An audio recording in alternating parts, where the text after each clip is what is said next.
Police કોન્સ્ટેબલની હત્યા લૂંટ સહિતના 26 ગુનાનો આરોપી ઝડપાયો. આરોપી 15 વર્ષથી ફરાર હતો. પોલીસ કોન્સ્ટેબલની હત્યા લૂંટ સહિતના 26 ગુનાના આરોપી ઝડપાયો. 15 વર્ષથી હતો ફરાર. સુરત પોલીસ દ્વારા વણ ઉકેલાયેલા ગુનેગારોને ઝડપી લેવા અભિયાન ચલાવવામાં આવી રહ્યું છે. ત્યારે પોલીસ કોન્સ્ટેબલની હત્યા સહિત 26 જેટલા ધાડ, લૂંટ, મર્ડર જેવા અતિ ગંભીર ગુનાના આરોપી ઝડપાયો છે. આરોપીના માથે 30,000 ઇનામનું હતું. 15 વર્ષ અગાઉ પોલીસ જાપ્તામાંથી ફરાર પારઘી ગેંગના મુખ્ય સૂત્રધાર પ્રભુ દેવકા ભોસલેને ઝડપી પાડવામાં આવ્યો હતો.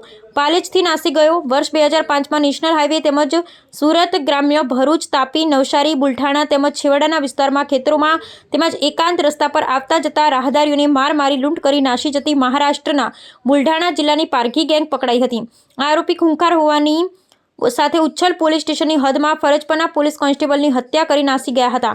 2008માં વડોદરા જેલથી સુરત જાપ્તામાં લઈ જવાતી વખતે પાલેજ પાસે હોટલમાં ચા પાણી માટે ઊભા રહેતા પોલીસ જાપ્તામાંથી ભાગી ગયો હતો.